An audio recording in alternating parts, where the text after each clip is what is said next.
मरने से पहले होने वाला अनुभव। आत्मा जब शरीर छोड़ती है तो मनुष्य को पहले ही पता चल जाता है। ऐसे में वह स्वयं भी हथियार डाल देता है, अन्यथा उसने आत्मा को शरीर में बनाए रखने का बहुत प्रयत्न किया होता है और इस चक्कर में बहुत कष्ट झेला होता है। अब उसके सामने उसके सारे जीवन की यात्रा चलचित्र की तरह चल रही होती है। उधर आत्मा शरीर से निकलने की तैयारी कर रही होती है। इसलिए शरीर के 5 प्राण एक धनंजय प्राण को छोड़कर शरीर से बाहर निकलना आरंभ कर देते हैं। ये प्राण आत्मा से पहले बाहर निकलकर आत्मा के लिए सूक्ष्म शरीर का निर्माण करते हैं, जो कि शरीर छोड़ने के बाद आत्मा का वाहन होता है। धनंजय प्राण पर सवार होकर आत्मा शरीर से निकलकर इसी सूक्ष्म शरीर में प्रवेश कर जाती है। बहरहाल अभी आत्मा शरीर में ही होती है और दूसरे प्राण धीरे धीरे शरीर से बाहर निकल रहे होते हैं कि व्यक्ति को पता चल जाता है। उसे बेचैनी होने लगती है, घबराहट होने लगती है, सारा शरीर फटने लगता है, खून की गति धीमी होने लगती है, सांस उखड़ने लगती है, बाहर के द्वार बंद होने लगते हैं, अर्थात अब चेतना लुप्त होने लगती है और मूर्छा आने लगती है। चैतन्य ही आत्मा के होने का संकेत है और जब आत्मा ही शरीर छोड़ने को तैयार है तो चेतना को तो जाना ही है और वो मूर्छित होने लगता है। बुद्धि समाप्त हो जाती है और किसी अनजाने लोक में प्रवेश की अनुभूति होने लगती है।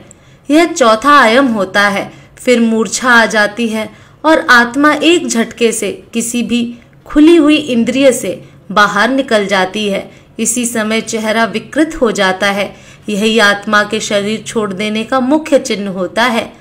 शरीर छोड़ने से पहले केवल कुछ पलों के लिए आत्मा अपनी शक्ति से शरीर को 100% सजीव करती है ताकि उसके निकलने का मार्ग अवरुद्ध न रहे और फिर उसी समय आत्मा निकल जाती है और शरीर खाली मकान की तरह निर्जीव रह जाता है।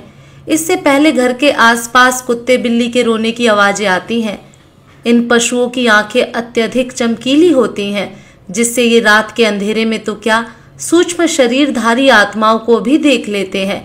जब किसी व्यक्ति की आत्मा शरीर छोड़ने को तैयार होती है तो उसके अपने सगे संबंधी जो मृत आत्माओं के रूप में होते हैं उसे लेने आते हैं और व्यक्ति उन्हें यमदूत समझता है और कुत्ते बिल्ली उन्हें साधारण जीवित मनुष्य ही समझते हैं और अनजान होने की वजह से उन्हें देखकर रोते हैं और कभी कभी भौंकते भी हैं। शरीर के 5 प्रकार के प्राण बाहर निकलकर उसी तरह सूक्ष्म शरीर का निर्माण करते हैं जैसे गर्भ में स्थूल शरीर का निर्माण क्रम से होता है। सूक्ष्म शरीर का निर्माण होते ही आत्मा अपने मूल वाहक धनंजय प्राण के द्वारा बड़े वेग से निकलकर सूक्ष्म शरीर में प्रवेश कर जाती है। आत्मा शरीर के जिस अंग से निकलती है उसे खोलती तोड़ती हुई निकलती है। जो लोग भयंकर पापी होते हैं उनकी आत्मा मूत्र या मल मार्ग से निकलती है। जो पापी भी हैं और पुण्य आत्मा भी हैं उनकी आत्मा मुख से निकलती है। जो पापी कम और पुण्य आत्मा अधिक हैं उनकी आत्मा नेत्रों से निकलती है और जो पूर्ण धर्मनिष्ठ हैं, पुण्यता और योगी पुरुष हैं, उनकी आत्मा ब्रह्मरंध्र से निकलती है। अब तक शरीर से बाहर सूक्ष्म शरीर का निर्माण हुआ रहता है, लेकिन ये सभी का नहीं हुआ रहता।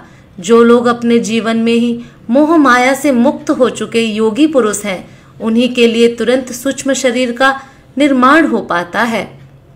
अन्यथा जो लोग मोह माया से ग्रस्त हैं परंतु बुद्धिमान हैं, ज्ञान विज्ञान से अथवा पांडित्य से युक्त हैं, ऐसे लोगों के लिए 10 दिनों में सूक्ष्म शरीर का निर्माण हो पाता है।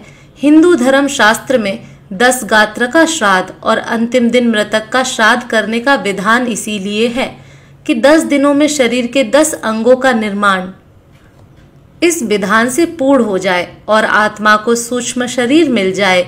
ऐसे में जब 10 गात्र का श्राद्ध पूर्ण नहीं होता और सूक्ष्म शरीर तैयार नहीं हो जाता, आत्मा प्रेत शरीर में निवास करती है।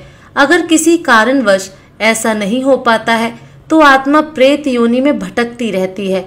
एक और बात, आत्मा के शरीर छोड़ते समय व्यक्ति को पानी की बहुत प्यास लगती है।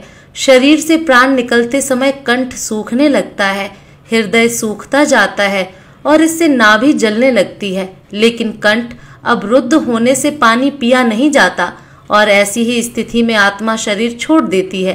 प्यास अधूरी रह जाती है। इसलिए अंतिम समय में मुख में गंगा जल डालने का विधान है। इसके बाद आत्मा का अगला पड़ाव होता है शमशान का पीपल। यहाँ आत्मा के लिए यमघंट बांधा होता है जिसमें पानी होता है। यहाँ प्यासी आत्मा यमघंट से पानी पीती है जो उसके लिए अमृत तुल्य होता है।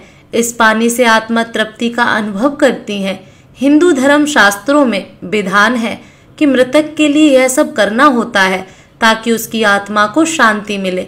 अगर किसी कारणवश मृतक का 10 गात्र का श्राद्ध न हो सके और उसके लिए पीपल पर यमघंट भी न बांधा जा सके तो उसकी आत्मा प्रेत योनि में चली जाएगी और फिर कब वहां से उसकी मुक्ति होगी कहना कठिन होगा। हाँ, कुछ उपाय अवश्य हैं।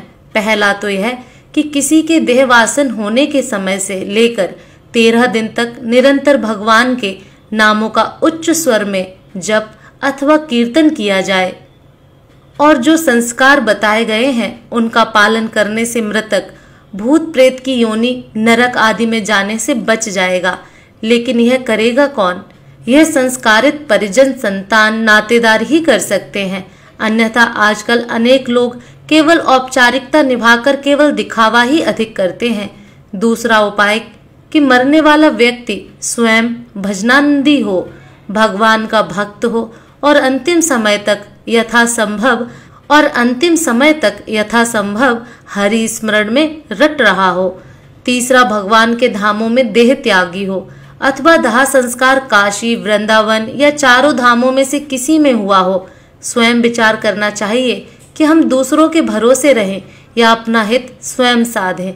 जीवन बहुत अनमोल है, इसको व्यर्थ मत गवाएं। एक एक पल को सार्थक करें। हरि नाम का नित्य आश्रय लें। मन के दायरे से बाहर निकलकर सचेत होकर जीवन को जिए, ना कि मन के अधीन होकर। यह मानव शरीर बार बार नहीं मिलता। जीवन का एक एक पल जो जीवन का गुजर रहा है वह फिर वापस नहीं मिलेगा। इसमें जितना हो भगवान का स्मरण जप करते रहें। हर पल जो भी कर्म करो बहुत सोचकर करें, क्योंकि कर्म परछाई की तरह मनुष्य के साथ रहते हैं। इसलिए सदा शुभ कर्मों की शीतल छाया में रहें। वैसे भी कर्मों की ध्वनि शब्दों की ध्वनि से अधिक ऊंची होती है। अतः सदा कर्म सोच विचार कर करें। जिस प्रकार धनुष में से तीर छूट जाने के बाद वापस नहीं आता, इसी प्रकार जो कर्म आपसे हो गया वह उस पल का कर्म वापस नहीं होता, चाहे अच्छा हो या बुरा।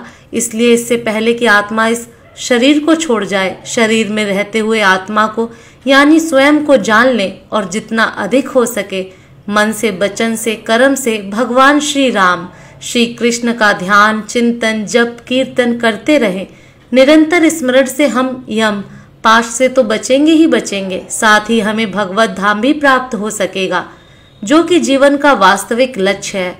इसलिए अच्छे कर्म करें, भगवान के नाम का जप करें। हरे कृष्ण, राधे राधे।